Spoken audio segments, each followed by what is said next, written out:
Hey guys, tonight we begin in the year 1386. You've somehow arrived in a small village in England. You're not a lord or a lady, you're just someone. You're in a world of cobblestone streets, candlelight, and a deep belief that bathing too often is probably bad for your health. You'll need to know how to eat, where to sleep, how to stay on the good side of your neighbours, and perhaps most importantly, how not to be accused of the witchcraft for looking at the moon the wrong way. Let's see if we can get you through the week. Before we set off on our journey, take a moment to settle in. Maybe you're lying in bed or listening on a long, quiet night. If you enjoy slow, cosy explorations like this, consider liking the video and subscribing, and tell me in the comments where you're tuning in from and what time it is for you right now. It's always fascinating to see this little community stretch across time zones. Now, let's step carefully onto the muddy streets of medieval England and see if we can keep you alive, at least until breakfast. If you were hoping for a soft mattress, crisp sheets, and a pillow that hasn't been shared by 3 generations of your host family, well, I have some disappointing news.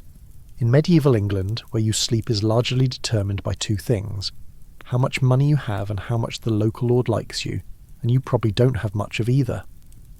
Option 1. The cottage floor. Most likely, you'll be in a small timber-framed cottage with walls stuffed with wattle and daub. That's woven sticks smeared with mud and animal dung which you'll be breathing in all night. Inside there's a central hearth, always smoking faintly.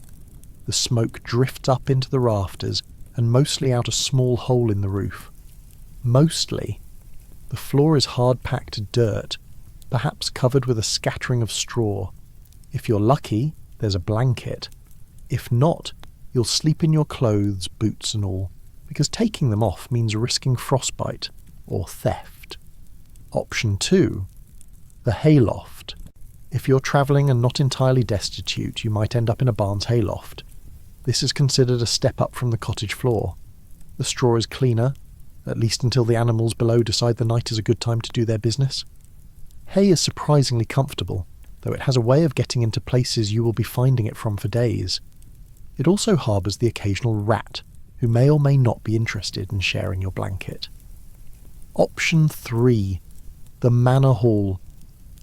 If fortune smiles upon you, or if you have a useful skill like playing the lute or flattering your host's hunting hounds, you might be offered a spot in the manor house. Don't picture a private room. More likely you'll be sleeping in the great hall near the fire, along with servants, guests and anyone else passing through. People are arranged in rows like spoons in a drawer, with the most important sleeping closest to the hearth.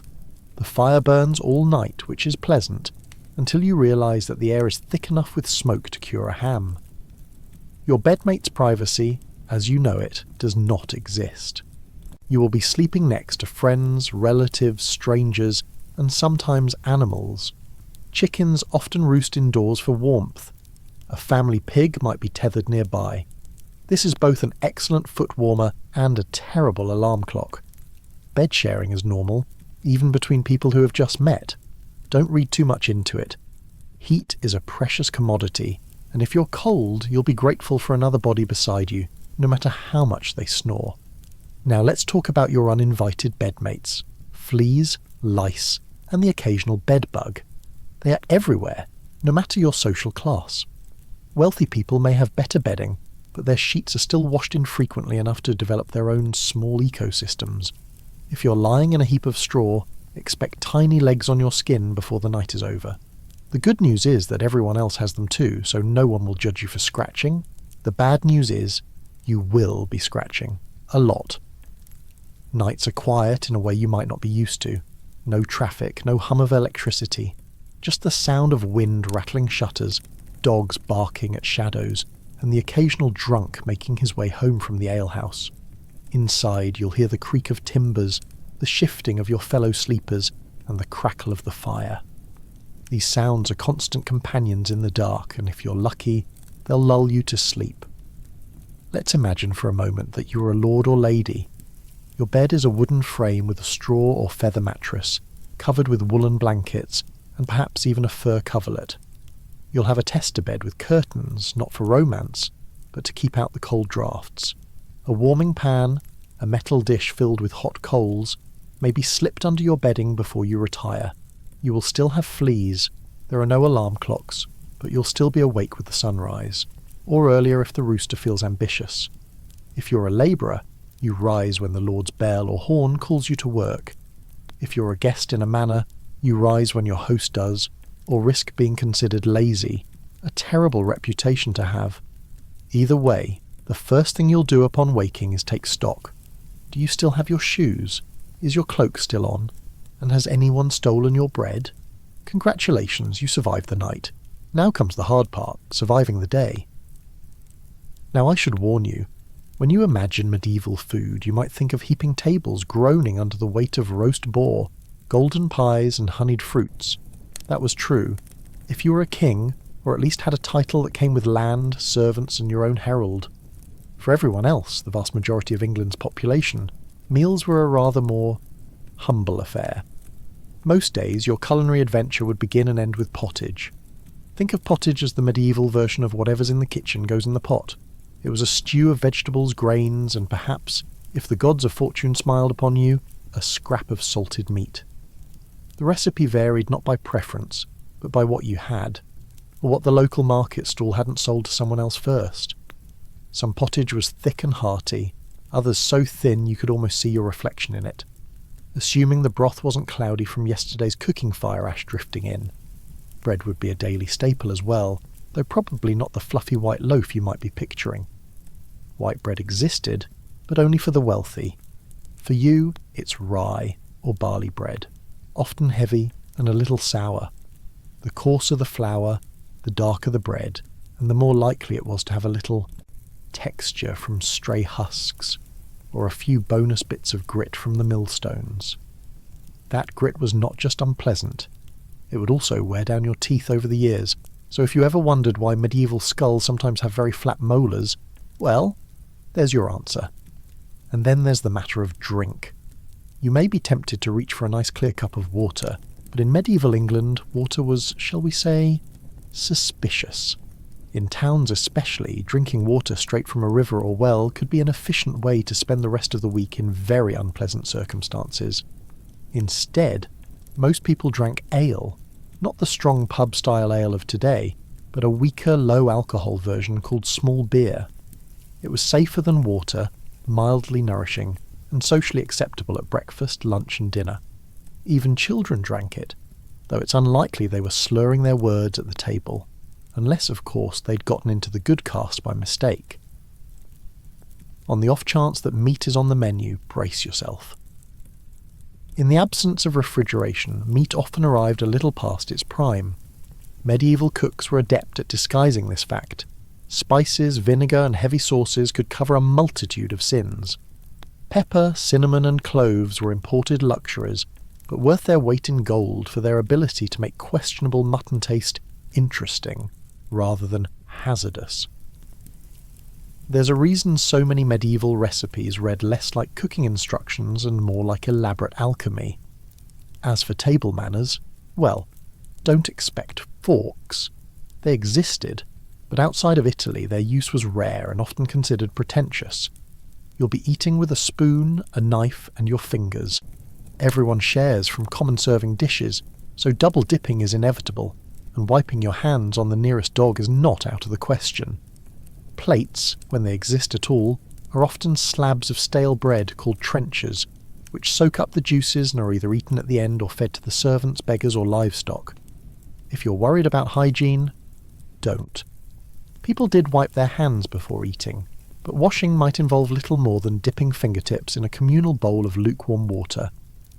And if your neighbour sneezes across the pottage, well, in a world before germ theory, that's just seasoning. Still, before you get too grim about it, remember, these meals were the anchor of daily life. They were slow, communal affairs where the whole household gathered, stories were told, and the cold was kept at bay by firelight and shared company. In a time when life was short and uncertain, even a bowl of lumpy pottage eaten with friends was something worth looking forward to. Now, if you're imagining yourself slipping into a warm bath every evening, Perhaps with lavender soap and a plush towel, let's go ahead and lower those expectations significantly. In medieval England, bathing was less of a routine and more of a seasonal event. And by seasonal, I mean literally once per season. Spring, summer, autumn, winter. 4 times a year if you were feeling ambitious. Some people, of course, managed fewer. That's not to say medieval folk didn't care about cleanliness at all. They simply had different priorities.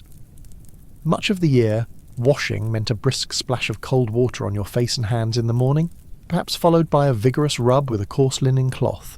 It woke you up, certainly, and probably removed a layer or two of skin cells.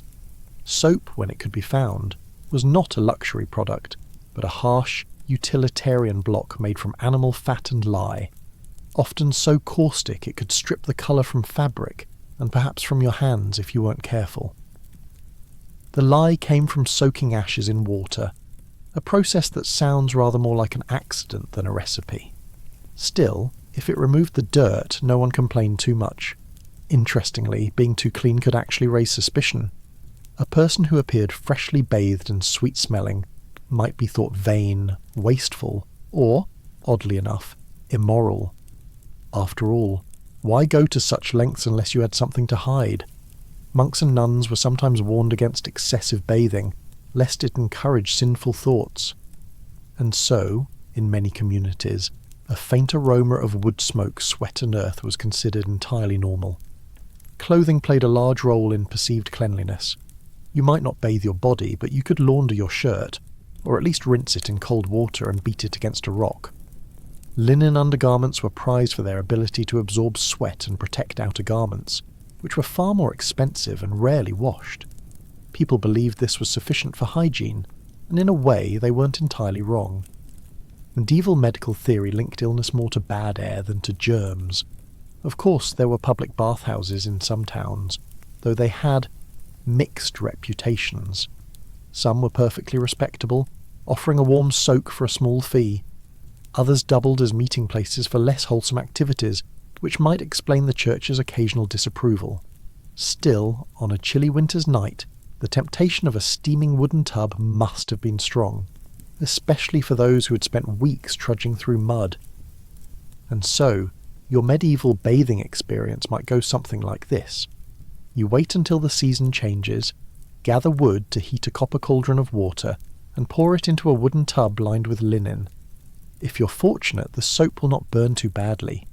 You scrub, rinse, and emerge feeling reborn, only to step outside into a world where your neighbours now eye you with faint suspicion, wondering what exactly you've been up to. But then, after a day or two, the dust settles, quite literally, and you're back to your rightful place in the great unwashed majority. When you think about surviving medieval England, clothing might seem like just a practical concern, keeping warm and modest. But as you'll quickly learn, dressing was also a subtle dance of social signalling and legal restrictions. Because believe it or not, what you wore could land you in trouble. Most people's wardrobes were modest. Wool and linen were your main fabrics. Wool was warm, fairly durable, and depending on how finely spun, could be either coarse enough to scratch your skin or soft enough to make you almost forget you were wrapped in a scratchy blanket all day. Linen, on the other hand, was mostly for undergarments and shirts, light and breathable, perfect for summer, but less useful in the biting cold of a typical medieval winter. Colours, mostly browns, greys, and the occasional faded green or blue. Why? Because dyes were expensive, and only the wealthy could afford rich, vibrant hues. If you were lucky, a little madder root would give you a decent red or pink, but that was about the extent of your palette. Purple? That was royalty's domain. Now, here's where it gets interesting. The medieval government didn't just care about how much fabric you owned, but also what colours and styles you wore. These sumptuary laws dictated who could wear what, rules designed to keep the social order visible and intact. So if you suddenly decided to show up in a silk cloak dyed bright scarlet, and you were a peasant, you'd likely face fines, public shaming, or worse. It might seem harsh, but these laws were about more than vanity. In a society where your place determined your fate, clothing was a quick way to read someone's social rank, sort of like a uniform but with a lot more judgment. And breaking these rules wasn't just a fashion faux pas, it was an act of social rebellion. Layering was essential. The cold, damp English climate could chill you to the bone. You'd often wear a linen shirt, a wool tunic, and perhaps a cloak or hood over that. Hats were practically mandatory, not just for style but to retain body heat, and hats themselves were regulated. There were limits on who could wear feathers, fur trims, or certain shapes. You'd wear the same outfit for days, sometimes weeks. Clothes were expensive and hard to replace. If your tunic got a hole, you patched it, darned it, or let it be. Some fabrics, especially wool, could be felted to make them thicker and warmer over time, but they'd also shrink and lose shape. Comfort was a luxury. Practicality ruled. Shoes weren't just a comfort. They were a necessity. Roads were muddy, rocky, and often strewn with everything from animal droppings to broken glass. Yes, glass. If you didn't have shoes, every step was a potential injury waiting to happen. But shoes were expensive, crafted by skilled cobblers, and not everyone could afford more than one pair, if that. Going barefoot wasn't always a choice. For many peasants and labourers, shoes were saved for church Sundays or special occasions. The rest of the time, their feet toughened up, hardened by the rough ground. But going barefoot was also a social signal. It could mean you were too poor to buy shoes, or simply didn't own a pair that fit. Of course, if you did have shoes, you took care of them as best you could. Repairs were common, and worn soles might be patched with scraps of leather or cloth. If you were lucky, a local cobbler might sew you a new pair for a price. If not, well, mud and cold feet became part of life. Because clothing was precious and replacing it wasn't simple, repairs were a nightly ritual in many households. As daylight faded, families would gather around a dimly flickering candle or a smoky hearth fire armed with needles, thread, and patches. Mothers, daughters, and sometimes even fathers worked quietly, darning holes in stockings or stitching up tears in tunics and dresses. This wasn't just a chore, it was a shared moment of calm after a hard day. Stories were told in whispers, and hands moved rhythmically through fabric, weaving warmth and care into every stitch. Sometimes, a patch would tell a story, a faded piece of a favourite garment, a scrap of old cloth with a special pattern, or even a tiny piece of fabric passed down from a relative. These mended clothes were not just protection against the cold, they were part of the family's history, worn and repaired until they could wear no more. And so, in a world where everything was hard-won, the clothes you wore were more than just fabric. They were your armour, your identity, and your family's quiet labour made visible. Medieval England had many challenges, but perhaps the most personal of them was the daily act of remaining unstabbed. Cities and towns did not have the benefit of street lighting as we know it today. After sunset, the streets fell into a thick, inky darkness, pierced only by the occasional lantern carried by someone who valued their shins. Shadows pooled in doorways and alleys, and every sound, a footstep, a cough, the creak of a wooden sign, carried an ominous potential. Pickpockets, known as cut purses, were common in crowded markets and fairs. The term was not metaphorical. A skilled thief could slip a small blade through the strap of your coin pouch and be gone before you noticed the weight missing from your belt. In the absence of pockets, most people carried their valuables externally, which meant that anyone with a quick hand and quicker feet could make a living in the less reputable districts of town. As for violent crime, disputes could escalate quickly. Without modern policing, much of law enforcement relied on local constables, watchmen, and the hue and cry, a legal obligation for all able-bodied men to pursue a criminal if one was spotted. If the community caught you red-handed, justice could be immediate and not at all gentle. Punishment in medieval England was rarely subtle. Public shaming devices such as the stocks and pillory were favoured for petty offences, ensuring that everyone in town could participate in your humiliation. For more serious crimes, penalties could be brutal: floggings, mutilations, or even execution. Hanging was the standard for many capital crimes, though the nobility could sometimes expect a more dignified beheading. There was also the charmingly vague category of breach of the king's peace, a catch-all that could apply to nearly anything disruptive, from starting a brawl to failing to pay a fine. The justice system was not always impartial, and those with money or influence often fared better in court than those without. Avoiding trouble, then, was a matter of both common sense and social awareness. Don't flaunt wealth in a crowd. Don't wander alone after dark. Keep your voice down when airing grievances, and perhaps most importantly, know whose feathers not to ruffle. It wasn't that the streets were constantly filled with danger. Many people went about their lives without incident. But in a world where law enforcement could be sporadic and punishment severe, the art of survival was often less about bravery and more about staying entirely out of the way. The medieval marketplace was the beating heart of most English towns. Long before the invention of chain supermarkets or even reliable corner shops, the market square was where food, goods, gossip, and the occasional pickpocket could all be found in one convenient location.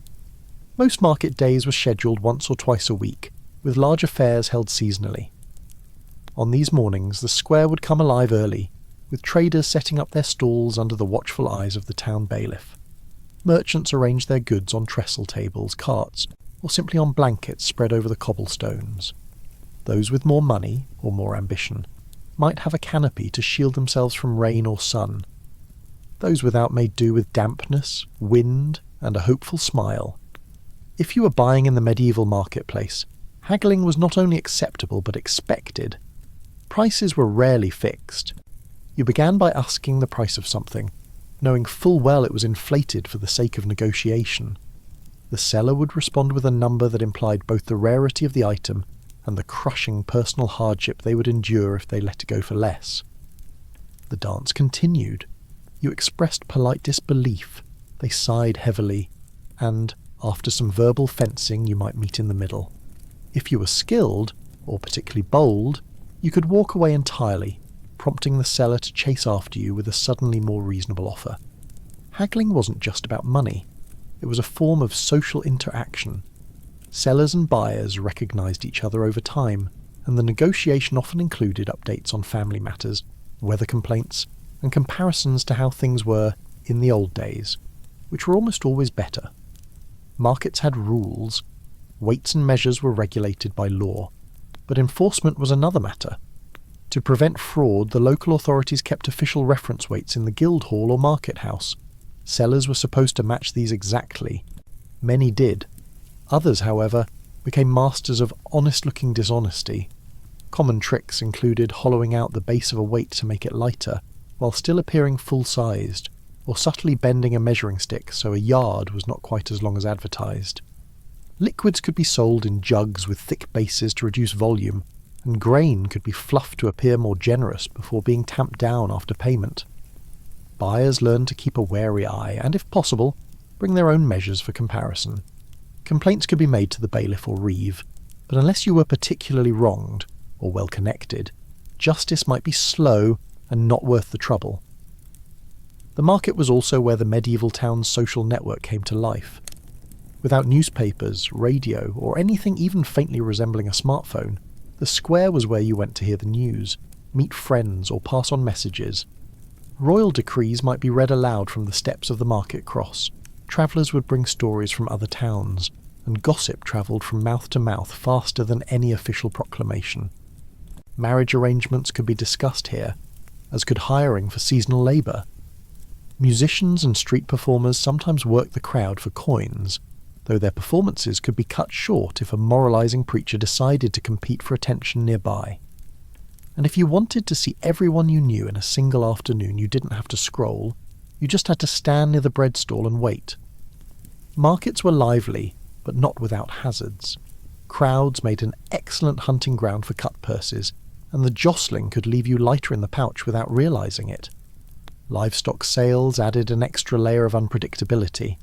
It was not uncommon for a sheep to break free and cause a brief but spirited chaos before being corralled again. Weather could also turn against you. A sudden rain might soak your purchases, or a winter wind could make every interaction a test of frostbite resistance. Merchants selling perishables had to work quickly in summer heat, while buyers learned to look for the stall in the shade. Despite its inconveniences, or perhaps because of them, the market was a cornerstone of community life. It was where you could buy bread, cheese, salted fish, or a length of wool to be spun at home. It was where you could hire a carpenter for a repair, find a travelling tinker to mend your pots, or purchase a ribbon for your hair. It was also where you could measure your own fortunes against those of your neighbours. A busy stall was a sign of prosperity. A struggling one hinted at hard times. And while the goods exchange were important, it was the human exchange, the talk, the stories, the sheer presence of people that made the medieval marketplace more than just a place to shop. If you woke up in medieval England feeling unwell, congratulations, you had joined about 90% of the population. The idea of good health was, at best, a vague aspiration, much like owning all your own teeth. And the medical wisdom of the day, a patchwork of superstition, classical theory and pure guesswork, delivered with great confidence. At the centre of it all was the belief in the four humours: blood, phlegm, yellow bile, and black bile. These weren't metaphorical. They were thought to be actual fluids sloshing around in your body, and your health depended on keeping them in perfect balance. Feeling sluggish? Clearly you had too much phlegm, too energetic, too much blood, too angry, yellow bile overload, too sad, black bile surplus. The cure was obvious. Get rid of some of the offending humour. Enter. If you had a headache, a fever, or possibly just looked at your local healer the wrong way, there was a good chance someone would try to take blood out of you. This could be done with a sharp knife, a small bowl, and a complete lack of anaesthesia, or with the more delicate touch of a medicinal leech. The leech would do its work slowly, which some healers believed was gentler on the body, though it was also more likely to escape into your bedding later. For illnesses that didn't respond to bleeding, which was most of them, cures became a little more experimental. Some remedies involved herbs like sage, mint and yarrow, which could be genuinely helpful. Others required dried toad powder, pigeon carcasses applied to the soles of the feet, or drinking a broth made from crushed pearls, the last of which was primarily a cure for having too much money.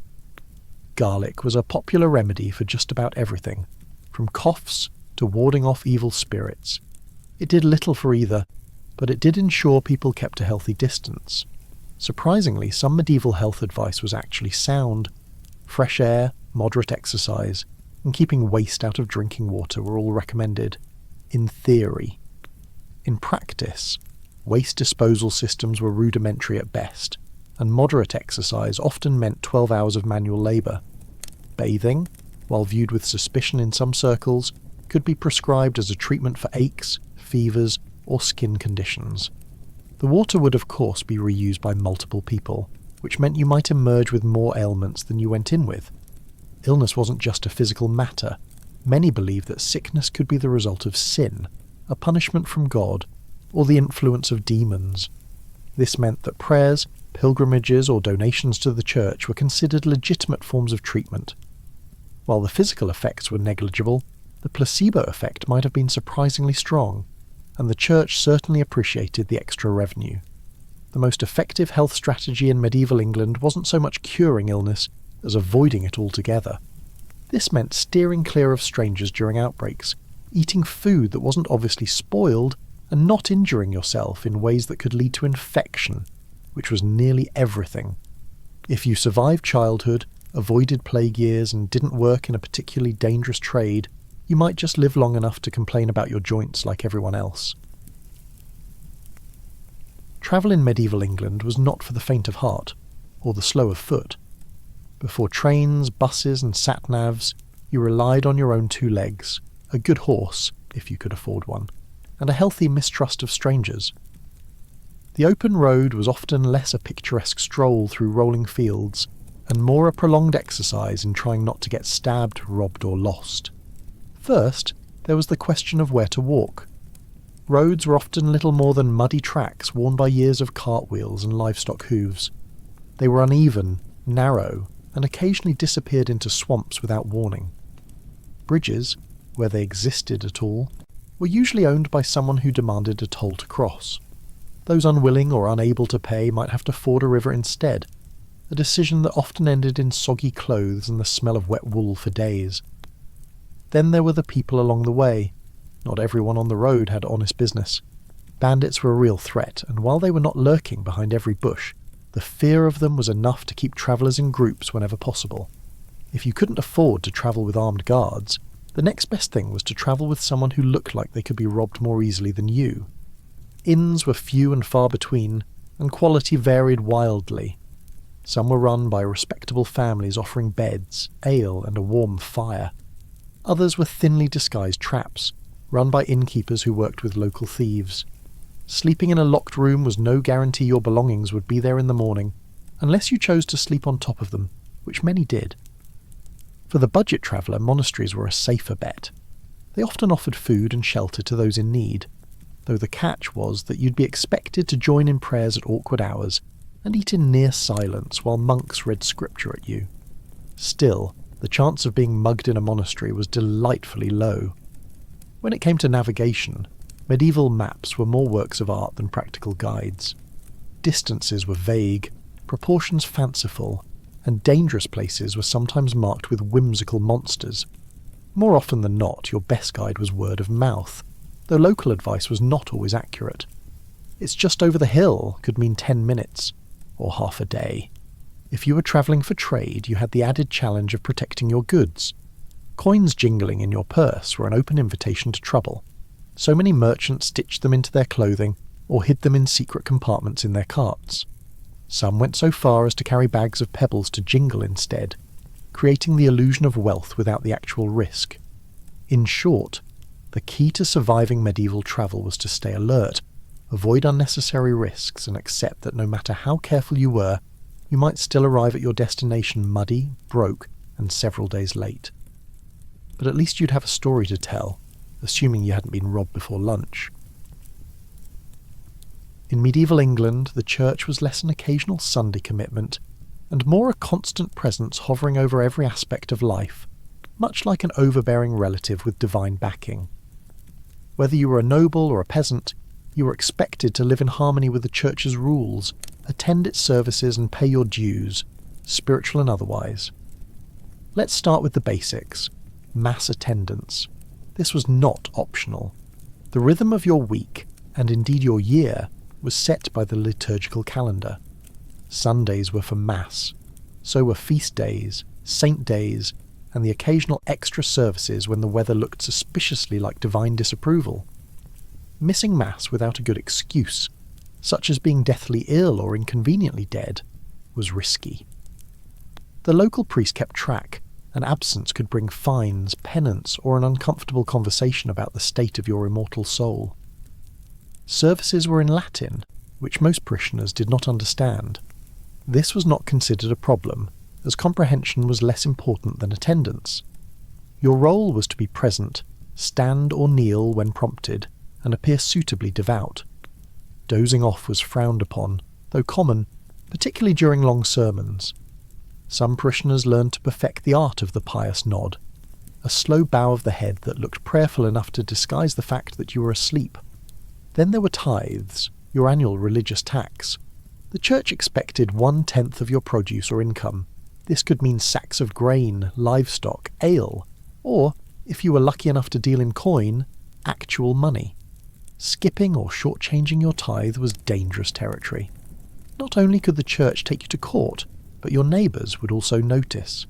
In small communities, being labelled stingy with God's share was a social death sentence.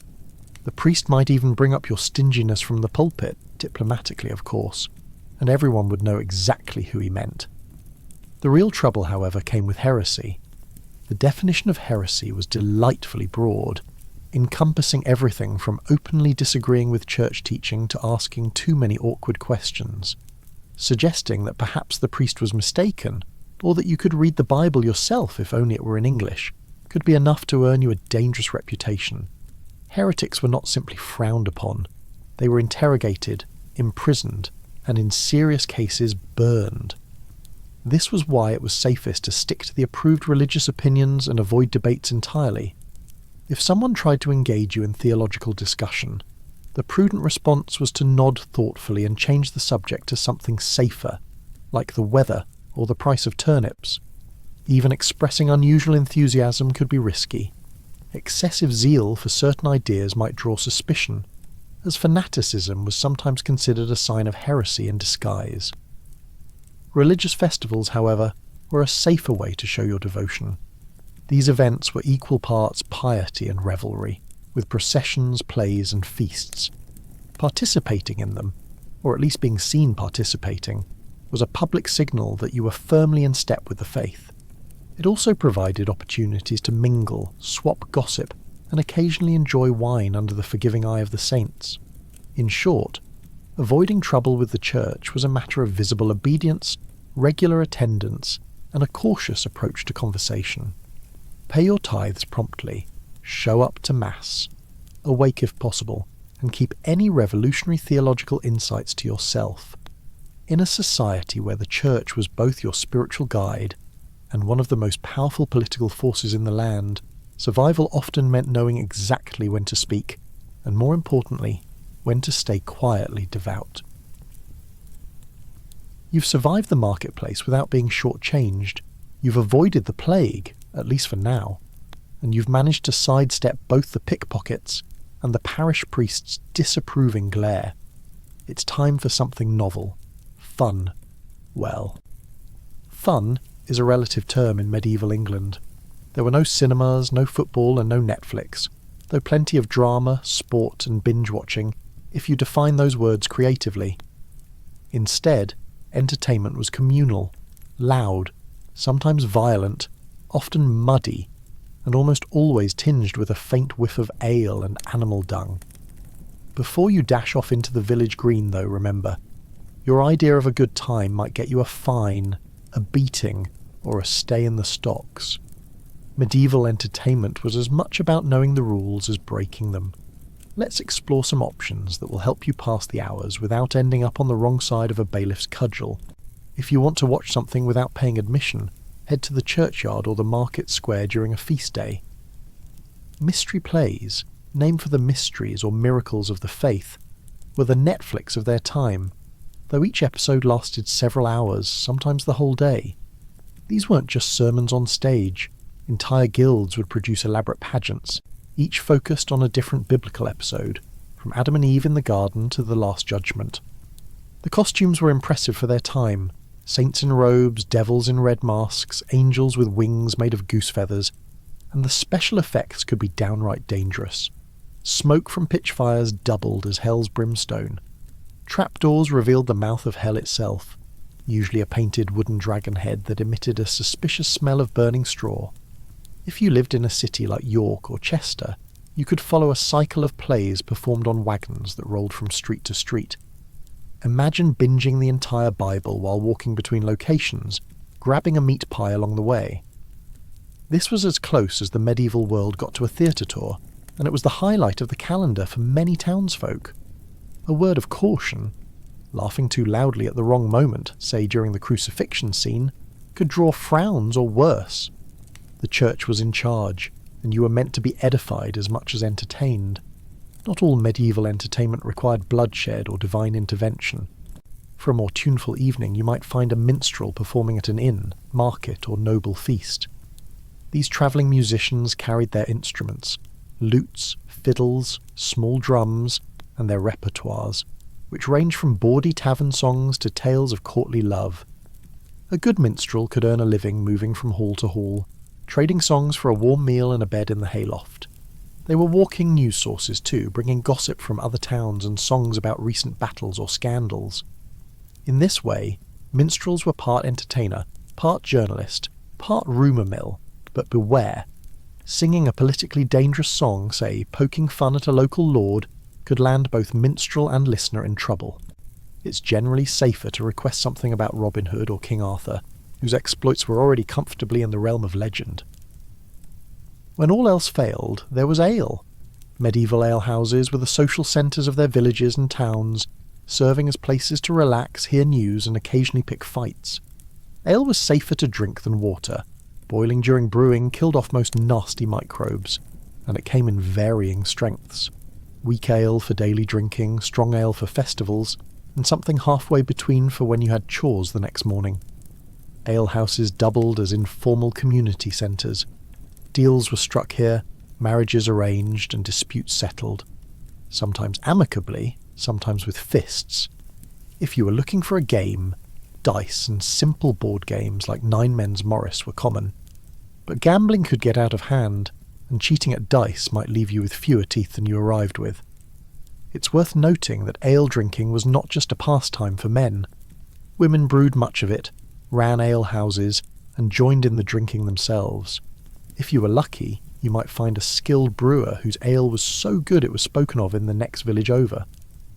Many forms of entertainment were tied to the agricultural calendar. May Day brought dancing around the maypole, harvest time brought fairs with juggling and wrestling, and winter feasts might include mummers, masked actors performing short, often comic plays.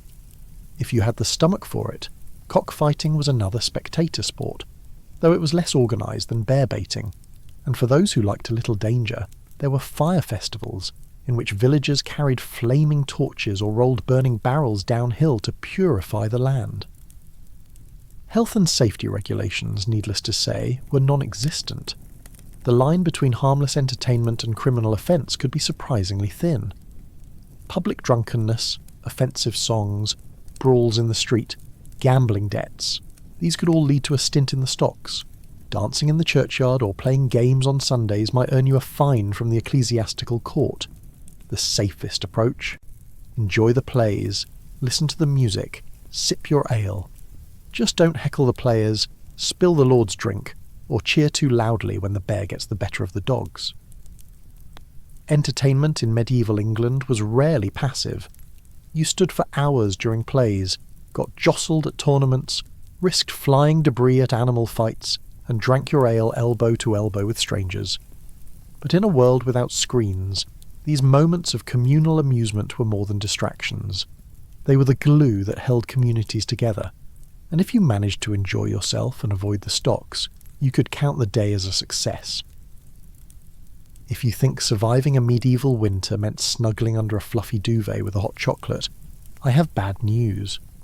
Winter in medieval England was not only cold, it was damp, draughty, and utterly uninterested in your personal comfort. Central heating, insulated windows and heated blankets were several centuries away. Instead, you had wool, fire, body heat, and a stubborn determination to make it to spring without losing too many toes. The trick wasn't just keeping warm, it was not letting the cold win, and the cold was persistent. Layer like your life depends on it, because it does. Wool was the medieval MVP of winter survival. Linen was fine for summer and as an underlayer, but when it came to stopping that biting wind from sneaking into your bones, wool was the star of the show. Thick, scratchy, heavy wool. You wore it in layers, tunics over shirts, cloaks over tunics, maybe another cloak if you could afford it. There was no one coat for all seasons. Clothing was piecemeal and layered according to what you owned. The rich might have fur lining in their cloaks, fox, squirrel, or even ermine if you were really showing off, while poorer folk relied on sheer bulk. 3 tunics and 2 cloaks if you could get them. If you were lucky, you might have boots stuffed with wool or hay to keep your feet from freezing solid. If you weren't, you had wooden clogs or thin leather shoes and prayed the mud didn't soak through before you reached the market. Medieval houses were, let's say, ventilated. Gaps in the walls, cracks in the shutters, and holes in the roof meant the winter wind could invite itself in whenever it pleased. Glass windows were rare. Shutters or oiled cloth were more common, but neither did much to stop the cold. Roofs were thatched, which meant they were not exactly airtight, and floors were often just dirt covered in rushes or straw. Rushes weren't just for decoration, they insulated the floor, slightly, and provided a soft surface to walk on. Unfortunately, they also trapped dampness and hosted insects, but you couldn't have everything. In grander halls you might have a central hearth, a big open fire in the middle of the room with a hole in the roof for smoke. The heat would rise straight out through that hole, so the fire mostly warmed whoever was sitting directly in front of it. The rest of the hall stayed chilly, and you'd see your breath even indoors. If you lived in a small cottage, your heating system was a small fire in the hearth. The family gathered around it, animals sometimes included. Yes, the cow or the pig might actually share your living space in winter, partly for convenience, partly because an extra warm body was better than none. Body heat was the most reliable heat source available. The idea of sleeping in your own cosy bed? Romantic, but impractical. Many people slept in shared beds, not just couples, but siblings, parents with children, and sometimes even unrelated travellers at inns. At home, you might sleep with your entire household in one room for warmth. Children were tucked in with grandparents, servants slept near their employers, and yes, sometimes the family dog or cat was welcome purely as a furry heat source. In wealthier homes, the lord and lady might have a separate chamber, but even then the bed would be piled high with blankets, quilts and fur coverings. The mattress was stuffed with straw, feathers if you were lucky, and draped with heavy woolen sheets. You kept the fire going as much as possible, because relighting it was a chore, and a warm hearth was the centre of winter life. Cooking, eating, talking, mending clothes, everything happened by the fire. But fires were also dangerous. Chimneys were not common until later in the medieval period, and a spark could easily set thatch ablaze. Winter could quickly go from uncomfortably cold to standing in the snow watching your home burn if you weren't careful. Ash and embers were carefully banked at night to smoulder until morning, when the fire could be coaxed back to life. It was both a safety measure and a convenience. Nobody wanted to stumble out into the dark to find fresh tinder in a freezing wind. Winter wasn't just about staying warm externally. You also needed to keep your body fueled. A diet heavier in bread, pottage and fatty meats helped generate heat. Ale, mead and mulled wine were also considered helpful warming drinks, though too much could make you forget just how cold you were until it was too late. Spices like ginger and cinnamon were rare and expensive, but when available they were thought to have warming properties. For most people, the winter diet was whatever had been preserved from autumn. Salted meats, hard cheese, stored grain, dried peas, beans, and whatever root vegetables were still edible. Unless absolutely necessary, you stayed put. Roads turned to ice or mud, rivers swelled, and cold rains made travel miserable. The risk of frostbite or simply freezing in your sleep was very real. If you had to travel, you dressed in as many layers as you could and hoped for a dry stretch of weather. Inns were rare outside of major towns, so you might be relying on strangers' hospitality or sleeping in a barn for shelter. People got inventive with keeping warm. Bed curtains, for example, weren't just for privacy. They trapped body heat in the bed space. Rushes on the floor were swapped out regularly, and sometimes scented herbs were mixed in, not just for the smell, but because certain plants discouraged pests that liked warm, damp bedding. Some people even lined their clothing with scraps of fur or stitched in extra layers of cloth. Children might be bundled until they could barely move, looking like small wool-wrapped parcels. Staying warm was as much about endurance as it was about wool cloaks. Winter was long, dark and monotonous. The lack of daylight meant work slowed, evenings were long, and everyone was crammed indoors together. Storytelling, singing and simple games by the fire kept spirits up. A cold winter with low morale could be dangerous. It wasn't just about frostbite, but about keeping people's will to push through until the spring thaw. Signs you were doing winter wrong. Your ale froze in the mug. Your cloak doubled in weight because it was soaked through. You woke up to find frost on the inside of your windows, or more commonly, on the inside of your walls. You were genuinely considering inviting the pig into bed. In short, surviving winter in medieval England wasn't about comfort. It was about grit, preparation, and knowing when to simply endure. You layered up, huddled close, and prayed for an early spring. And when the first shoots of green finally appeared, it wasn't just the promise of warmth that people celebrated.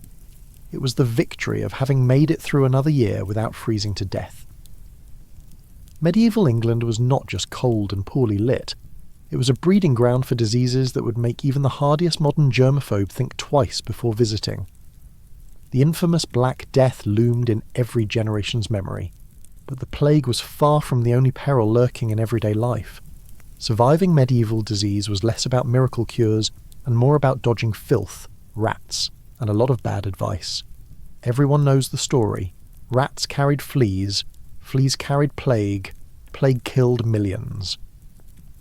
But to a medieval villager, rats were simply unwelcome house guests, and fleas were an unfortunate, itchy fact of life. Rats thrived in the cramped, damp, and often filthy conditions of towns and villages. Granaries, stables, and homes all provided perfect hideouts. They were clever, fast, and utterly indifferent to your personal space. Fleas were even harder to avoid. These tiny jumpers could sneak onto your clothes or bedding without warning. Once you were their host, the itch and irritation were relentless, and for some, the consequences were deadly. When the plague struck, it didn't mince words. Swollen lymph nodes, called buboes, would appear along with fever, chills, vomiting, and terrible pain. Death often followed within days. Medieval medicine didn't understand germs, but they noticed these symptoms and tried to respond with what they had: leeches, bloodletting, or herbal concoctions. Unfortunately, many treatments made things worse, or at least didn't help. Bloodletting.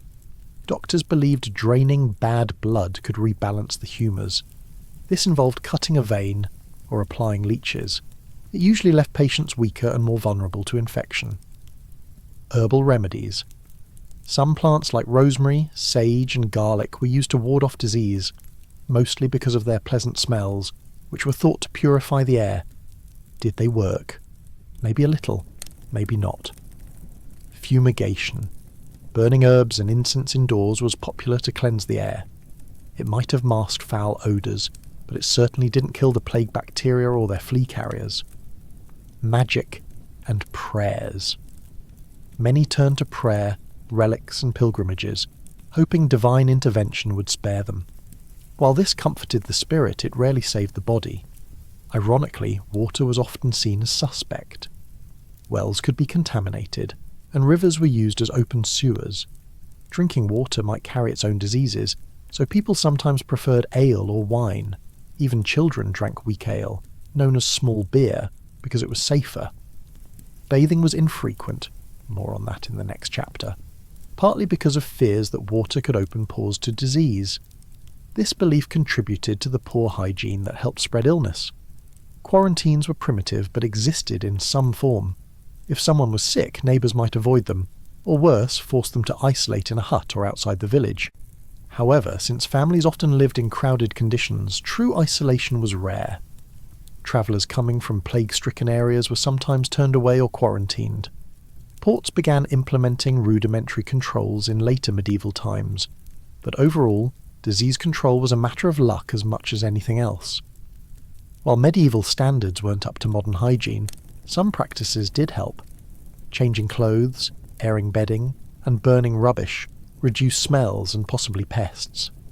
Herbal sachets stuffed into clothing and bedding were common, intended to ward off miasma, bad air thought to carry disease. Whether they worked against actual germs was doubtful, but they certainly made life smell better. What you could actually do: keep your living space as clean as possible, sweeping out dirt and removing rotting food. Avoid rats and keep grain stores sealed if you were lucky enough to have them. Use herbs in bedding and clothing for a bit of insect deterrent. Drink ale or wine instead of questionable water. Limit travel during outbreaks, and hope for mercy from the heavens. Surviving the plague wasn't about having a secret potion or magical charm. It was about luck, resilience, and avoiding the worst filth and pestilence wherever possible.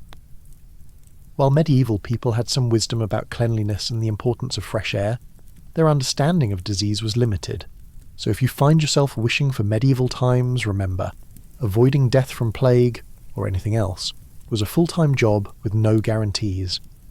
But if you did manage to make it through, well, that was cause for celebration indeed. Paying taxes in medieval England was less a simple transaction, and more a perilous dance. One wrong step, and you might find yourself on the wrong side of a tax collector's temper, or worse.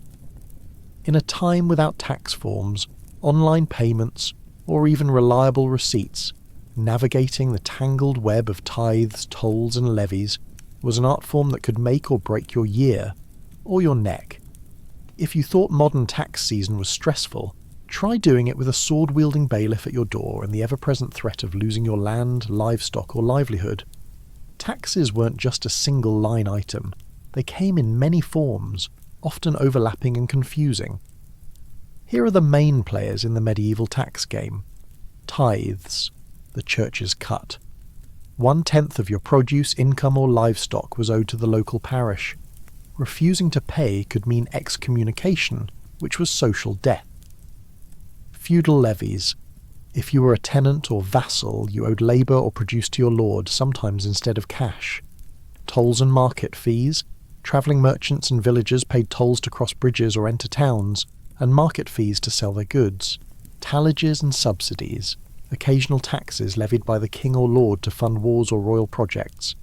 Given how high taxes could be, it's no surprise people got creative. Some common strategies included hiding goods. Farmers might bury produce or livestock to keep it out of sight during tax assessments. Risky, since getting caught could bring harsher penalties. Claiming poverty. Declaring you were too poor to pay was common, though tax collectors were suspicious and might investigate. Bribery and favours. Offering a few coins or services to the right official could buy you leniency, or at least a delay. Bartering. Paying with goods, labour or services instead of money was often easier and more practical. The church's demand for 1/10 of everything was deeply unpopular but rarely avoidable. The tithe was collected in grain, livestock or produce, depending on what you had. Parish priests and their assistants often went door to door during harvest, recording what was owed. Miss a payment, and you might find yourself denied burial in consecrated ground, an ominous prospect for a deeply religious population. Some clever souls tried to argue over what counted as produce, or claimed poor harvests, but the church had its own inspectors to verify claims. Travel wasn't free, and neither was selling your wares. Bridge tolls, gate fees and market dues ensured the local lord, or sometimes the king, got a share. Toll collectors were often rough sorts who didn't appreciate grumbling travellers. Trying to sneak past was foolish, and getting caught usually meant a fine or confiscation of goods. Markets themselves were hubs of social life but also of taxation. Sellers paid stall fees and sometimes a cut of their sales. The lord's reeve or bailiff kept a close eye, ready to pounce on anyone trying to cheat the system. Sometimes taxes were so crushing that they sparked unrest. The Peasants' Revolt of 1381, for example, was triggered in part by unpopular poll taxes and widespread resentment toward feudal levies. Failure to pay could lead to confiscation of property, imprisonment, or worse. Tax collectors wielded significant power, often backed by armed men, and their demands were not to be taken lightly. Tips for keeping your head, literally. Keep good records. If you could write, or had a literate friend, document what you owed and what you paid. Pay on time. Delays could be costly and suspicious. Stay on the Lord's good side. Flattery, gifts, or offering extra help during busy seasons might earn you some goodwill. Know your rights. Some taxes were temporary or conditional. Understanding local customs could help you avoid unnecessary payments. Avoid open rebellion. While tempting, revolts rarely ended well for common folk. Medieval taxation was a minefield requiring caution, cunning, and sometimes courage. Paying your dues without losing your land, your livelihood, or your head was an ongoing challenge, one that required as much skill as any sword fight. Survive this, and you could call yourself a master of medieval economics, or at least a survivor. Living under the watchful eye of a medieval lord was a bit like walking a tightrope. One misstep, and you might find yourself out of favour, out of work, or out of luck altogether. The lord's power was vast and often absolute, and keeping on their good side wasn't just a matter of politeness, it was survival. But how does one please a lord who holds your very livelihood, land, and sometimes your life in their hands? Fortunately, medieval people developed a surprisingly nuanced social dance, blending feasts, flattery and caution to maintain peace, and preferably, prosperity. One of the most effective ways to keep a lord happy was through the art of feasting. Lords loved a good party, not just for the food and drink, but for the chance to display power, wealth and hospitality. As a tenant or servant, Your role at these gatherings might vary. Perhaps you were tasked with bringing fresh game or ale, or helping prepare the meal. For wealthier subjects, contributing gifts or sponsoring part of a feast could earn favour. Feasts were elaborate affairs, lasting hours and involving multiple courses, music, and sometimes even theatrical performances. Sharing in these events was a reminder of the Lord's generosity and your place within their domain. When direct gifts were beyond reach, words became the next best currency. Flattering a lord, whether praising their bravery, wisdom, or taste in hunting dogs, could earn you goodwill. But flattery was a fine art. Overdo it, and you risked seeming sycophantic. Underdo it, and you might offend.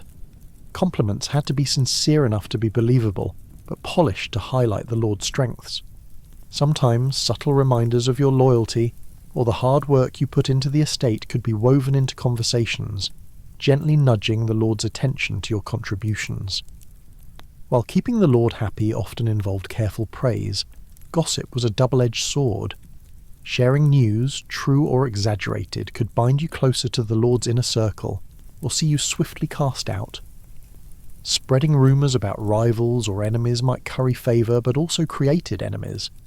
Worse, spreading untrue rumours could lead to severe punishment, including fines or imprisonment. Listening more than speaking was often the safer bet. Knowing what the Lord valued, feared, or disliked could help you tailor your behaviour and words. Action spoke loudly. Working hard in the fields, maintaining the Lord's lands, or offering services during busy seasons like harvest or construction demonstrated your usefulness. Sometimes this meant going above and beyond, repairing fences, helping train the Lord's retainers, or volunteering for less pleasant tasks. Your diligence wasn't just noticed, it was expected. Loyalty, too, was prized. Defending the Lord's interests in disputes, supporting them in local politics, or providing troops when called upon cemented your position. Of course, knowing what not to do was just as important. Lords could be quick to anger, and punishments range from fines and public shaming to imprisonment or worse. Avoid open criticism, especially in public. Keep your opinions measured and respectful. Remember that even minor offences, missing a tax payment, neglecting duties, or disrespecting the Lord's household, could draw ire. If you found yourself in trouble, swift apologies, offering reparations, or having an ally intercede on your behalf could sometimes soften the blow. Gifts weren't just for Christmas.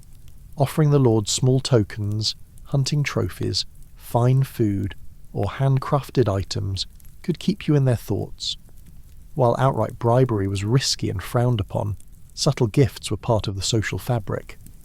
Lords often expected some form of gift-giving in return for favours, leniency, or appointments. Knowing what to give, and when, required local knowledge and careful timing. No two lords were alike. Some were generous and just, others harsh and unpredictable. Observing their habits, listening to their advisors, and learning their preferences were key to survival. For example, a lord fond of hunting might appreciate a gift of game or a well-crafted hunting horn, while a pious lord might value donations to the local church or acts of charity. Adapting your approach based on the Lord's temperament and priorities was crucial. Keeping the Lord happy was a complex balancing act of hospitality, flattery, hard work, and discretion. It required patience, attentiveness, and sometimes a bit of luck. Do it well, and you secured your place in the community, protection for your family, and perhaps a comfortable life. Fail, and you risked hardship, punishment, or exile. Navigating this world was as important as knowing when to plant your crops or mend your clothes, and often far trickier. Life in medieval England wasn't all hard labour, cold nights and tax collectors. Even the busiest peasants and most beleaguered townsfolk looked forward to the bright spots on the calendar. Festivals, fairs, and days of celebration. These were the moments when work paused, laughter echoed through the streets, and the ordinary rules sometimes loosened. Festivals were more than just fun. They were social glue, religious observance, and occasionally a good excuse for a bit of mischief. And then there were the fools, the jesters and pranksters, who reminded everyone that, even in tough times, laughter was a necessity. Medieval England's festivals were tied closely to the church calendar. Saints' days, holy days, and feast days mark the year, with major events like Christmas, Easter, and Michaelmas, the feast of St. Michael. Michael, celebrated on September 29th, drawing the largest celebrations. Each village or town might also have its own local festivals, harvest festivals to thank God for the crops, market fairs to boost trade, or mystery plays that retold Bible stories through drama and song. One of the most beloved forms of entertainment was the mystery play. These were community productions performed outdoors, often on pageant wagons that moved through the streets. Mystery plays dramatized stories from the Bible, from creation to the Last Judgment. They were accessible to all, illiterate or learned, and offered a mix of solemnity, humour and spectacle. The actors were local villagers, priests or guild members, and performances could last for hours or even days. These plays reinforced religious teachings but also allowed for comedic moments, sometimes poking gentle fun at well-known biblical characters, much to the delight of the audience. No festival was complete without music. Travelling minstrels and local musicians played lutes, fiddles, flutes and drums, providing lively tunes for dancing and celebration. Dancing ranged from simple circle dances to more elaborate courtly dances among the nobility. Even peasants participated, often learning steps passed down orally or by watching. Music was not just entertainment, it was a way to bond communities, mark rites of passage, and lift spirits during long, hard winters. Ale was the medieval equivalent of water, safe to drink and a staple of daily life. At festivals, however, the ale flowed more freely, and stronger brews or mead might appear. Drinking was social and ritualistic, often accompanied by singing, storytelling, or toasts to the Lord, the church, or good fortune. Taverns and alehouses thrived during festival times, and their rowdy atmosphere was part of the fun.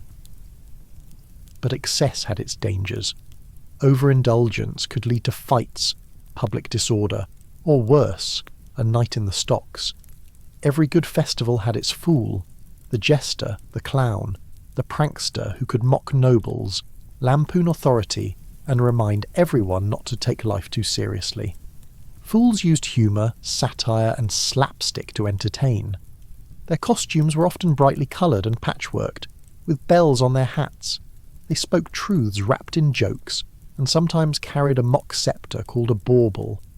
Though their role was often to provoke laughter, fools could also influence opinions subtly, offering advice to lords under the guise of foolishness. Not all festival moments were joyful.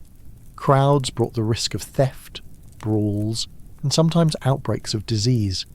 Food and drink vendors could overcharge or sell spoiled goods, and drunk revellers sometimes took liberties that led to punishment. Authorities tried to maintain order, but festivals were chaotic by nature, balancing celebration with the need for control. Festivals and fools brought colour and life to medieval England, offering respite from the daily grind. They combined faith, fun, and a bit of folly in a way that bound communities together. For all their imperfections, these gatherings were vital, reminders that even in a harsh world, people found joy, laughter, and a chance to celebrate being alive. When you think of medieval clothing, images of flowing robes, pointy hats, and maybe the occasional tunic likely come to mind. But in reality, your wardrobe in medieval England was less about fashion statements and more about function, status, and practicality. Clothing was expensive, often homemade and carefully repaired to last as long as possible. The clothes you wore told a story about your social class, your occupation, and even where you lived. So let's unravel the layers of what you might have worn and what your wardrobe said about you. The two most common fabrics were wool and linen. Wool was everywhere, warm, durable, and water-resistant enough for England's often wet climate. It was used for outer garments like tunics, cloaks, and hose, tight-fitting leg coverings. Linen, made from flax, was softer and lighter, usually worn next to the skin as undergarments or shirts. While less durable, linen was valued for comfort and cleanliness, since it was easier to wash than wool. Silk and other luxurious fabrics existed but were rare, expensive, and typically reserved for the wealthy or nobility. The tunic. The staple of medieval clothing, tunics were simple, knee-length garments worn by men and women alike. Men's tunics might be shorter, women's longer. Colours and quality varied by status. Hose. These were the medieval equivalent of tights or stockings, made from wool and worn to protect the legs from cold. Hose were often held up with garters or sewn to the tunic. Cloaks and mantles. Outerwear was crucial for warmth and protection. Cloaks were often fastened at the shoulder or neck with a brooch or pin, and could be lined with fur in colder months. Shirts and chemises. Lightweight linen undergarments kept the coarser wool from irritating the skin and helped absorb sweat. Shoes were practical, but often worn down to bare feet in poor families. The well-to-do had leather shoes, often pointed or square-toed, dyed or decorated to show status. Going barefoot was sometimes a necessity, not a fashion choice. Poverty, damaged shoes, or muddy terrain made shoes a luxury many couldn't afford daily. Shoes were made locally, often by cobblers, and frequently repaired rather than replaced. Colours in medieval clothing were telling. Bright dyes were expensive and signified wealth or importance. Common dyes came from plants, insects, and minerals. Red, derived from madder root or kermes insects, a bold colour favoured by the wealthy. Blue. Woad plant provided a popular blue dye, common but less vivid than today's modern blues. Yellow and green, made from weld and other plants, often muted and earthy. The poorest wore undyed or simply dyed wool, dull browns, greys and off-whites. Sumptuary laws regulated clothing to maintain social order. These laws dictated what colours, fabrics and adornments different classes could wear. For example, only nobility might wear silk or ermine fur, while common folk were limited to wool and linen. Breaking these laws could lead to fines or confiscation of garments. Belts. Often made of leather or cloth, belts were practical for carrying pouches, knives or tools. They also added shape to loose garments, hats and headwear. Men wore simple caps or hoods. Women often covered their hair with wimples, veils or coifs, partly for modesty, partly for warmth. Gloves. Rare and expensive, gloves were mostly for the wealthy or for special occasions. Clothes were expensive to make, so mending was a constant task. Repairs were usually done at night by candlelight, stitching holes, patching worn areas, and reinforcing seams. Families often passed sewing skills down generations, turning repair into a quiet ritual. A well-mended garment was a mark of thrift and care. Your wardrobe changed with the seasons. Summer called for lighter layers and breathable fabrics. Winter required heavier cloaks, multiple layers, and wool-lined garments. Layering was essential. Wearing multiple tunics, undergarments, and cloaks helped trap warmth in drafty cottages or stone manor halls. Your clothing was a signal to everyone around you. Status. Nobles and wealthy merchants dressed in fine fabrics and bright colours. Peasants wore simpler, practical clothes. Occupation. A blacksmith might wear heavy leather aprons. A monk's robes marked their religious vocation. Region. Local materials and styles varied, reflecting climate and available resources. Your medieval wardrobe was a mix of necessity, social signalling, and sometimes creativity. Clothing wasn't disposable fashion, but a durable investment, carefully maintained and often passed down. Understanding what people wore helps us glimpse their daily lives, not just what they looked like, but how they lived, worked, and survived. Travel in medieval England was rarely a smooth or simple affair. If you imagined well-paved roads and reliable carts, think again. Instead, picture mud, ruts, rocks, and a general lack of anything resembling modern infrastructure. Getting from one place to another meant navigating a landscape as wild and unpredictable as the people who lived on it, all while trying to keep your footing, and if possible, your dignity intact. Most roads were little more than dirt tracks. Rain turned these into sticky, deep mud pits, especially in the winter or after storms. In drier seasons, the dust could be thick enough to choke on. Roads were often narrow, winding, and bordered by ditches that could easily swallow an unlucky foot or wheel. Travellers needed sturdy boots, patience, and a good sense of balance. Crossing rivers was a challenge. Bridges were rare and often wooden, prone to decay and damage. If no bridge was available, travellers had to find a ford, a shallow place to cross. This was risky. Rivers could be deeper than they appeared, and currents strong. In some places, ferries operated, though they were slow and sometimes unreliable, especially in bad weather. For those fortunate enough to travel with a cart or wagon, the journey was a bumpy, jarring ride. Wheels got stuck in mud or broken by rocks. Horses and oxen pulled these vehicles, but even the strongest animals struggled with poor road conditions. Most common folk walked, sometimes miles each day, carrying their belongings. Medieval travellers relied on landmarks, waymarkers, or the advice of locals rather than maps. Some routes had milestones, but these were mostly on major roads connecting important towns. Getting lost was common, especially for those unfamiliar with the terrain. Travelling was not just uncomfortable, it could be dangerous. Highwaymen and cut-purses waited for lone travellers, especially on isolated roads. Wild animals, from wolves to boars, were potential threats, though sightings were less frequent as the centuries passed. Weather posed its own risks, with sudden storms or flooding making some routes impassable. Where roads intersected or towns emerged, inns offered weary travellers food, drink, and a place to rest. These inns varied widely in quality, from simple, draughty rooms with straw-strewn floors to more comfortable accommodations in larger towns. Social hubs as well as refuges, inns were places to hear news, meet other travellers, or negotiate passage. Good shoes or boots were essential.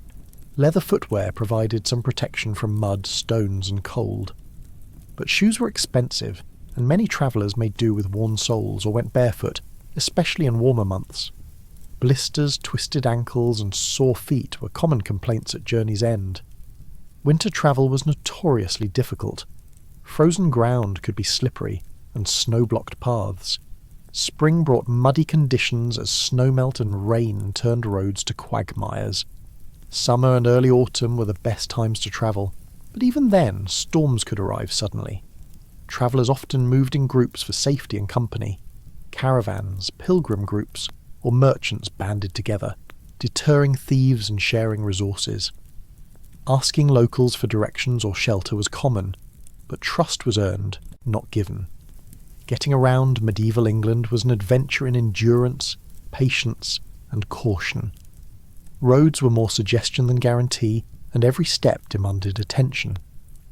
But with the right footwear, a willing spirit, and perhaps a companion or two, travel was possible, and sometimes even rewarding. When you think about medieval romance, you might picture star-crossed lovers whispering sweet nothings under moonlit castles, or daring knights rescuing maidens. The reality? It was often a lot less poetic and a lot more practical. Marriage in medieval England was as much about land, alliances, and survival as it was about affection, and sometimes not even that. Love could bloom, sure, but for most marriage was a financial and social contract, negotiated with care and sometimes a fair bit of haggling. Marriages were rarely private affairs decided by two people alone. Families, particularly the parents and local lords, played an outsized role. Marrying well could mean better land, improved status, or stronger alliances between families. Families often arranged matches to keep property intact or to settle debts. Young people might have had little say, though love matches did occur and were sometimes accepted, especially if the couple could support themselves. A dowry was the property or money a bride's family provided to the groom or his family upon marriage. It might include land, livestock, or money. This wasn't just a gift, but a way to secure the bride's future and help establish the new household. In some cases, the groom's family provided bride wealth, especially if the bride came from a wealthier family. Negotiations over dowries could be lengthy and complicated, involving legal contracts and witnesses. Before the wedding, there was betrothal, a formal agreement to marry. This was sometimes as binding as the marriage itself, involving vows exchanged in front of witnesses. Breaking a betrothal could lead to legal disputes or social scandal, so it was not taken lightly. Wedding ceremonies range from modest church blessings to grand celebrations lasting days.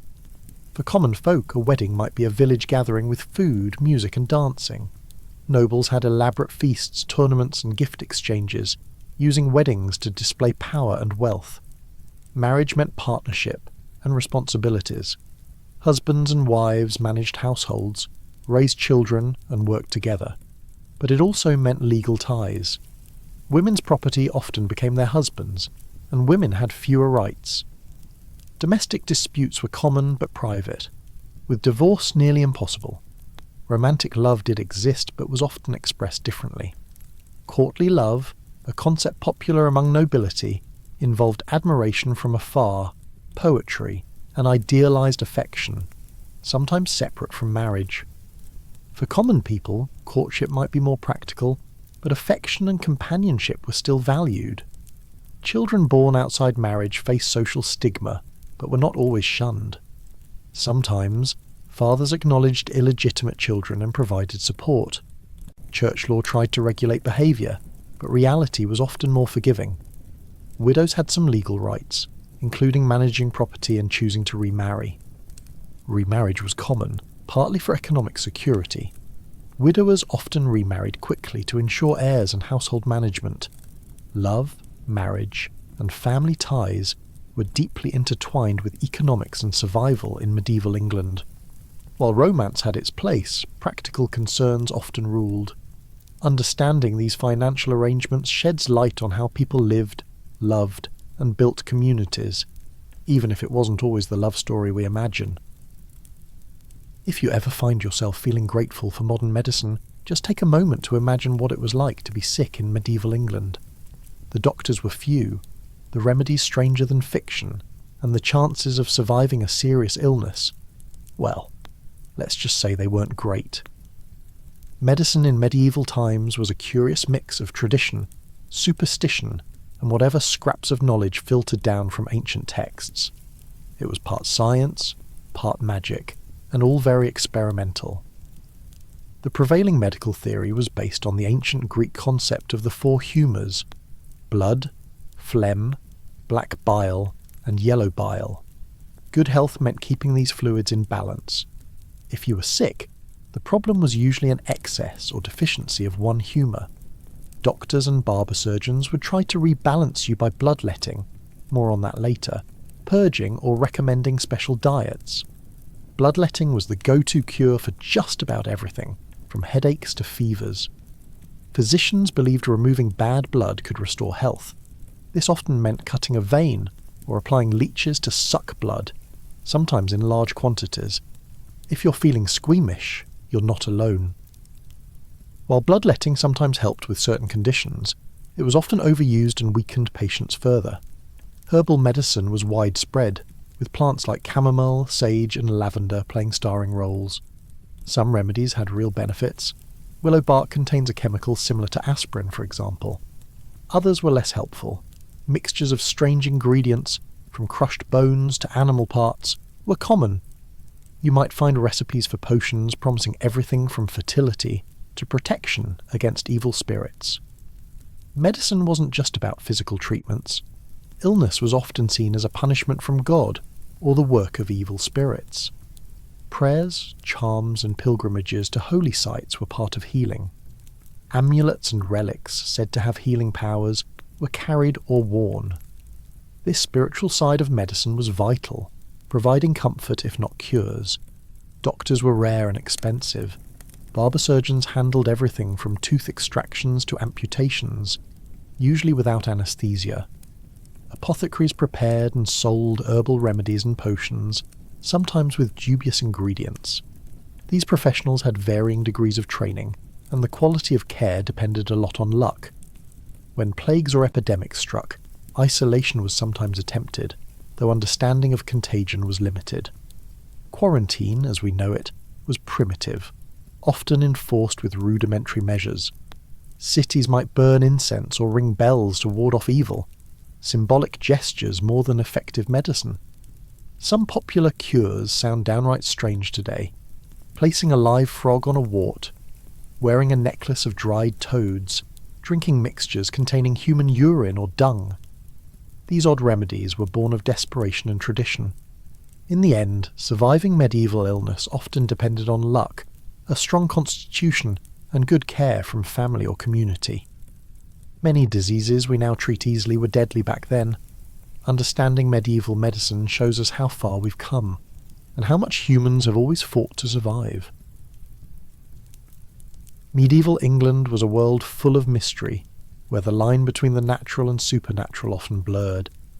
People didn't just look for signs in the sky or in the behaviour of animals, they lived their lives guided by them. Every sneeze, shadow and stray black cat could mean something, often something deeply important. Superstitions and omens weren't just quaint beliefs, they shaped decisions about health, travel, work, and even marriage. Understanding them gives us a glimpse into the hopes, fears, and everyday experiences of medieval people, and, well, maybe a few good stories to help you drift off to sleep. In a time when science hadn't explained disease, weather, or bad luck, superstitions provided explanations and control. If you believed a black cat crossing your path was a sign of doom, you could take precautions.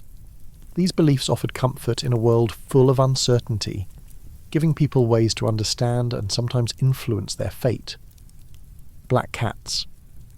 Depending on the region, a black cat crossing your path could be either good or bad luck. In England, they were often seen as witches' familiars or omens of misfortune. Sneezing. A sudden sneeze might mean someone was thinking of you, or that your soul was momentarily displaced. Saying "God bless you" was an early way to ward off evil. Walking under ladders.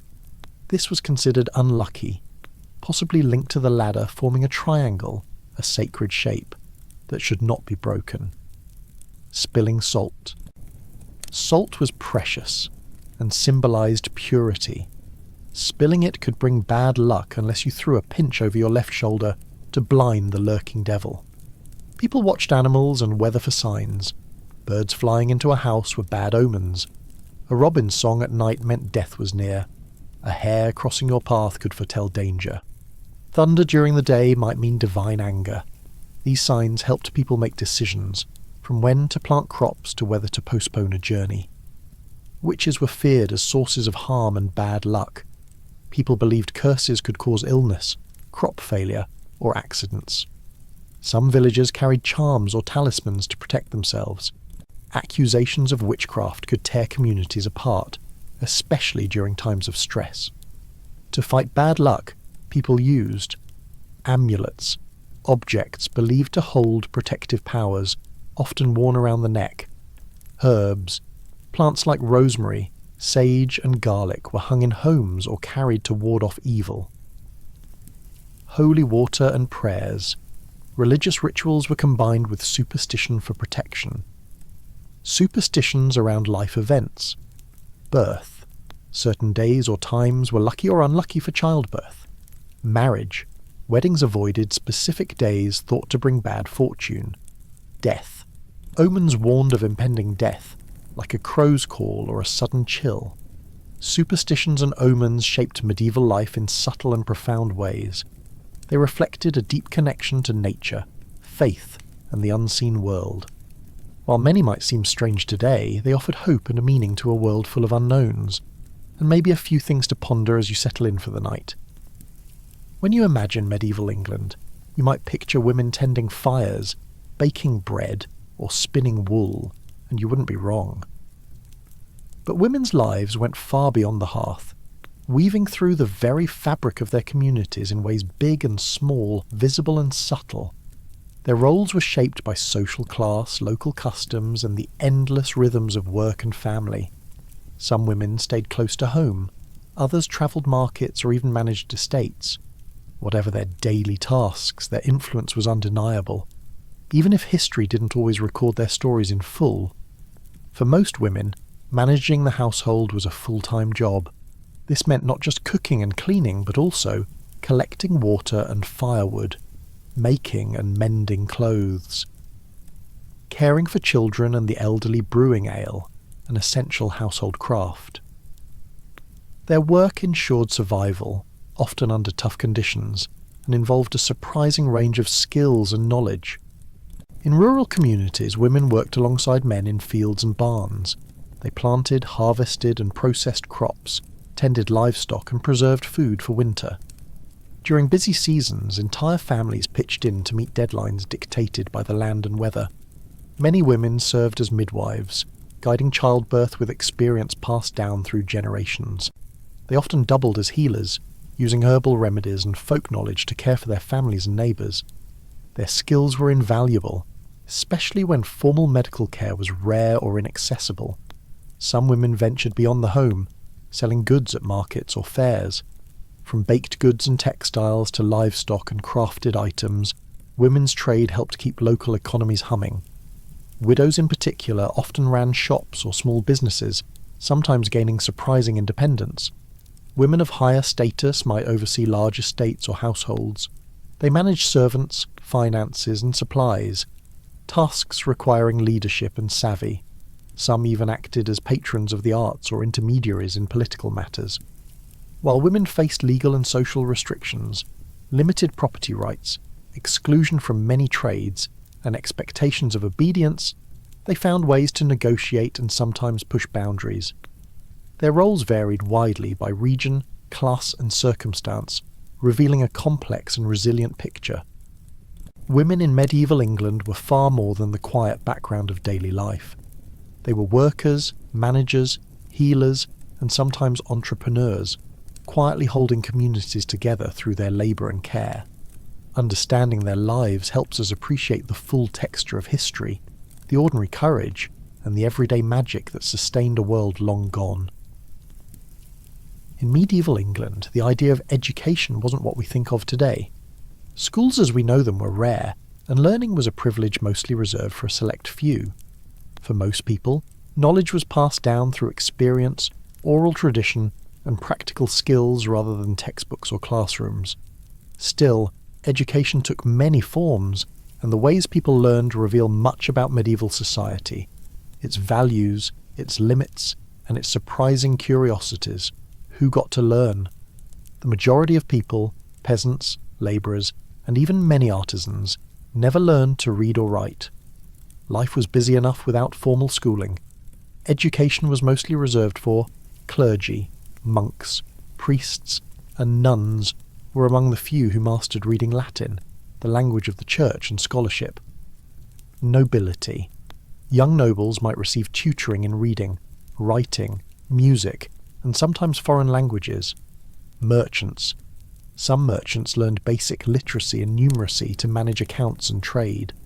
The church was the primary institution responsible for education.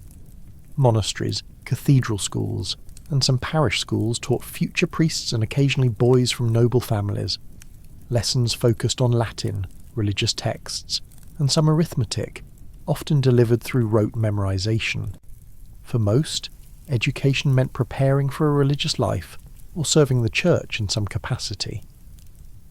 For those outside the church or nobility, practical knowledge came through apprenticeships.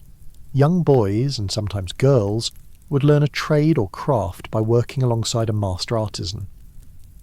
This hands-on training was essential for becoming a blacksmith, weaver, carpenter, or any number of skilled workers. While apprenticeships rarely included reading or writing, they passed down crucial expertise. For many, knowledge came through stories, songs, and spoken instruction. This oral tradition preserved history, law, morals, and entertainment. Travelling minstrels, village elders, and family members played key roles in sharing these narratives. The scarcity of books, expensive materials like parchment, and low literacy rates meant education was a steep hill to climb. Books were rare and precious, often chained to desks in monasteries or wealthy homes. The printing press wouldn't arrive in England until the late 15th century, so handwritten manuscripts were the norm. Most women had limited access to formal education. Noble women might learn to read and write, especially in convent schools. For common women, learning centred on domestic skills, managing households, and oral knowledge. Despite the limitations, curiosity thrived. Some sought knowledge through pilgrimages, libraries, and even early universities, which began to develop in medieval Europe. Scholarship and learning slowly expanded, setting the stage for future centuries. Education in medieval England was a patchwork of privilege, practicality, and oral tradition. While formal schooling was rare, people found ways to learn what they needed to survive and thrive. This mix of literacy, apprenticeship, and storytelling created a rich, if uneven, tapestry of medieval knowledge. As the sun sets and the long day of labour comes to a close, medieval England's villages and towns don't fall silent. Instead, the evenings become a time for gathering, sharing stories, playing games, and finding small comforts in a world that could often be harsh and unforgiving. But let's be honest, not all pastimes were created equal. Some activities could land you in trouble, or worse, in the stocks. Luckily, there were plenty of ways to enjoy your evenings without risking public humiliation. Before smartphones or social media, people gathered around the hearth, the heart of any home or communal hall, to talk, listen, and connect. Evening chatter might cover the day's work, news from nearby villages, or whispered secrets about local happenings. Gossip was not just idle talk, it was a vital way to build community knowledge, forge alliances, and sometimes keep an eye on troublemakers. Games were a favourite pastime, offering entertainment and a little friendly competition. Dice games were especially popular, simple to carry and play by candlelight. Sometimes bets were involved. A few coins here or a loaf of bread there, though heavy gambling could be frowned upon. Board games like Nine Men's Morris and Fox and Geese were common, played on carved wooden boards or scratched into tabletops. Playing games wasn't just fun, it honed strategic thinking and patience. Evening entertainment often included minstrels, musicians and storytellers who travelled from village to village. By the firelight, they'd play lutes, sing ballads, or recite tales of heroes, romance, and legend. Storytelling was an art form, keeping oral history alive and offering a magical escape from daily toil. For many, evenings included a modest drink. Ale was a staple, brewed locally and safer than water in many cases. Sharing a mug of ale wasn't just about the drink, but the company, the warmth, and the comfort of routine.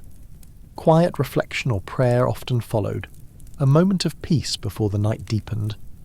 Many households used evening hours for mending clothes, weaving, or other crafts. These quiet tasks kept the home running smoothly and provided a chance for family members to work side by side. The flickering candlelight added a gentle calm to the rhythm of making and repairing. While many pastimes were harmless, some activities were known to provoke the authorities or neighbours.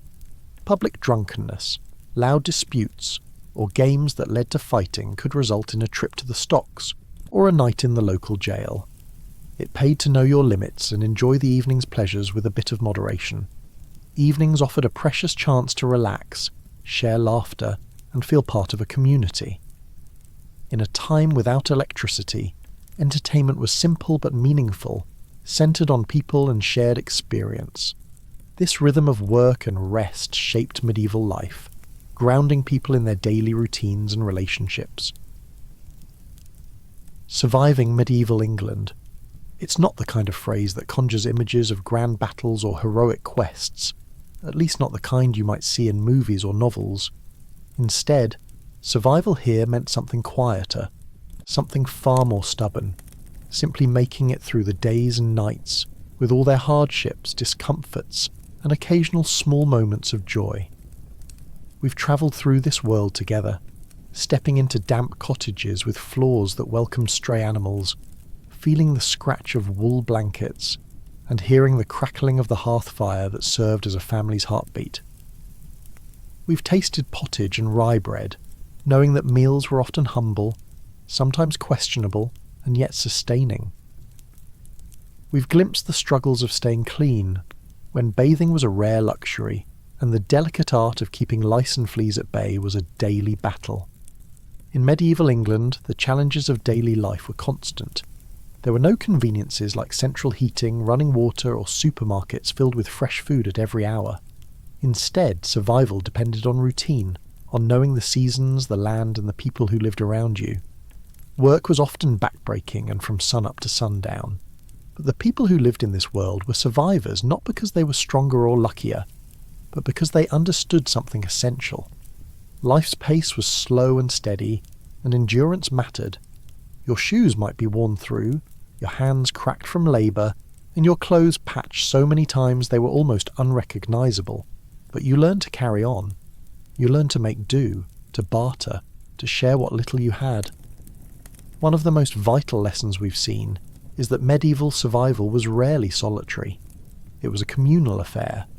Neighbours helped each other harvest crops, shared knowledge about medicines or superstitions, and gathered around the hearth to share warmth, both physical and emotional. People traded goods, stories, and gossip. They came together for festivals, fairs, and church gatherings. Even in a world filled with hardship, human connection was a source of strength. It's easy to imagine medieval life as grim and bleak, but these connections brought light into even the darkest winters. Medieval England was not without dangers, both large and small. You had to be cautious of disease. The plague was a terrifying spectre that could strike without warning, carried by fleas and rats that were as common as the dust on the floor. You had to mind your belongings too, for thieves prowled the streets where lamps were absent and shadows long. And when it came to medicine, the cures sometimes seemed worse than the illnesses, with bloodletting, leeches, and potions made from strange and often unappetizing ingredients. Yet, through all of this, people found ways to protect themselves, whether through prayers, charms, practical knowledge, or just plain good luck. Despite the hardships, people found comfort where they could. The simple pleasure of a shared meal, a mug of ale at the end of a hard day, or a song sung by a travelling minstrel brought moments of joy and reprieve. The hearth fire was more than warmth. It was a gathering place for family, friends, and stories. Games like dice or board games helped pass long evenings, while superstitions and omens provided meaning and control in an uncertain world. Even clothing, patched and worn, told stories of resilience and care. Religion played a central role in how people faced daily life. Faith offered explanations for misfortune, hope for the future, and rituals to protect against unseen evils. Attending Mass, observing holy days, and participating in pilgrimages were not just religious acts but social ones, weaving people together in shared belief. The blending of superstition and faith gave medieval people tools to cope with the unknown. If there is one takeaway from surviving medieval England, it's this: resilience is about more than strength or resources. It's about the ability to adapt, to find comfort in small things, and to keep going when the world is cold and uncertain. It's about community, about holding on to hope and humour when life is difficult. As we close this chapter, it's worth thinking about what these stories teach us now. Maybe it's a reminder to slow down, appreciate the simple comforts of a warm home, a good meal, or a shared laugh. Perhaps it's an invitation to find strength in community and connection. Or maybe it's simply a gentle nudge to remember that, no matter how modern our lives seem, the human spirit has always found ways to survive, adapt, and even find joy. And so, dear traveller, you've survived another night in medieval England, at least in spirit. You've braved the filth of the streets, the wrath of the church, the questionable medical advice, and the taxman's suspiciously heavy hand. You've learned to haggle in the market to keep your toes in winter, and to nod politely when someone insists a sneeze means you're cursed. If nothing else, you now have enough arcane trivia to either impress or deeply confuse your friends at the next dinner party. If you enjoyed this sleepy stroll through the darker and occasionally smellier the corners of history, there are many more strange and oddly comforting tales waiting. You might even survive them too. So, if your eyes are still open, and I'll take that as a compliment, you can wander into another story here on the channel, and if they're already closed, well, you've just had a free medieval bedtime story. No tithes required. Sleep well and dream of safer centuries.